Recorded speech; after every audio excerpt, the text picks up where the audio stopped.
In the LEGO Technic team, we came up with a really crazy idea. Could we build a full-scale Bugatti Chiron out of LEGO Technic elements and actually make it drive? This is the story of how we did it.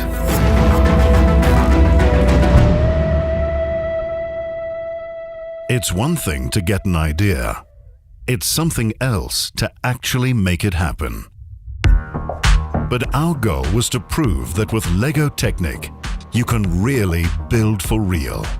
So, our first rule was that at least 90% of our car had to be built from LEGO Technic elements. So the first time I heard about the model, I was really excited because it's something we haven't ever done before. We had also a lot of concerns because we don't do much Technic building here.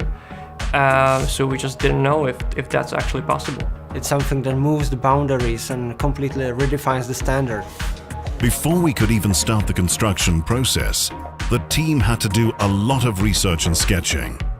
We quickly realized that only a few technical parts could be drawn on computers. Most of the car had to be designed while we were building it. We tried to minimize the construction as it is possible, so not to go with the classical chassis as all the cars have. We tried to minimize everything and to be more close to build for real. And that's the reason why, for example, now we have the A-pillar, the rear wing, or for example, door hinges made of LEGO Technic bricks. And it was a huge task for the team to build almost everything out of Technic elements. The real Chiron has very sculptural aesthetics with a lot of curved surfaces. Basically, there is no straight line on the car. So we had to come up with a way how to replicate the surface of the car with LEGO Technic. And for that, we came up with this so-called skin. Basically, the idea is we divide the surface of the car into very small triangles and then connect them with flexible elements. So we can actually have this impression of curved surface. We not only had to build the car, but a special tool for adjusting the outer skin as well. One of the key design elements of the original Bugatti Chiron is the unique light system. The iconic wide rear light bar is an integral part of the Chiron's DNA. So it was very important for us to reproduce the entire light system in the LEGO Technic version and make it work just like the original car. Well, as I heard for the first time, the model is about to be movable. It was like, well, we can do that. And they told me then with this. So I was like, okay, we gotta work on it and come up with something. So we started testing. And it's a matrix of 7x7 motors in 2 layers and multiplied by 24. So you have 2,304 power function motors in the vehicle. The small LEGO Technic gear wheels were a major concern. They had to move a car with a weight of 1.5 tons.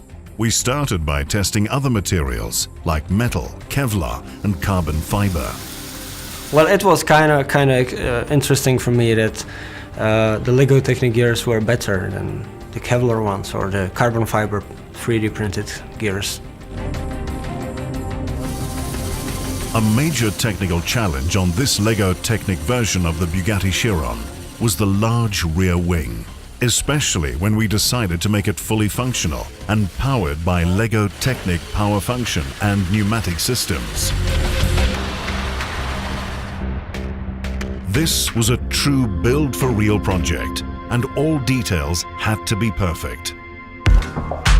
Altogether, the team spent more than 13,000 man-hours constructing the car and used more than 1 million LEGO Technic elements. Every single element was assembled by hand, completely without glue. The final construction had to be both stable and flexible, so the car could drive without breaking apart. And the result was astonishing.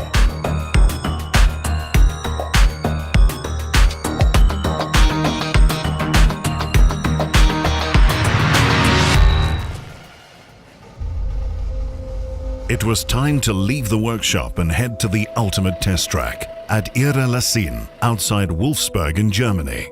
The same track where Bugatti test drive their vehicles.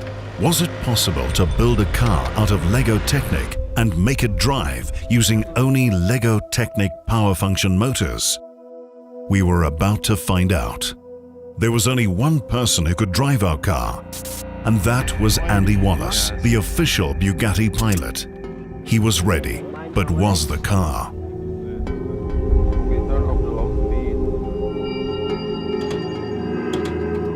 It could drive, but only a few meters. Something was wrong. Was this going to be a major failure instead of the success we dreamed of? The team had to quickly identify the problem and fix it. We disassembled the hood to gain access to the motor unit. The problem lay with a heavy metal chain in the center of the engine block, not with any LEGO Technic elements or motors. The update is that we have opened the car and saw the engine, and we adjusted the chain, and we made some adjustments also regarding the position of the shafts.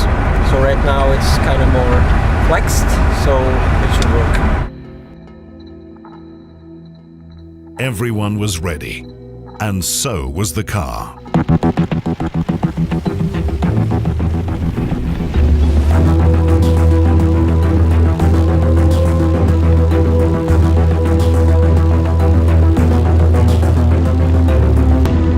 It could really drive.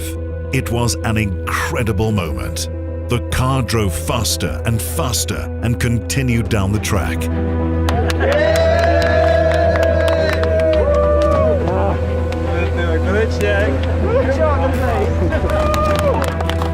That was fantastic. Yeah. It really was, yeah. And it actually was gaining a lot more speed as we went along. Yeah, after all it's amazing. I mean, wow. What else? This is why we came, and it's great. It's running under its own power. Every little piece that's on the real Chiron is there. And it's not until you sit and you look and you spend time taking it all in and enjoying the surroundings. But also, you know, okay, we know dynamically it runs very well, we know that. But if you stand 10 meters back between the LEGO Chiron and the real Chiron, you really would struggle to tell the difference. I mean, seriously, it's that good. We did the impossible. We built a car out of LEGO Technic elements and actually made it drive.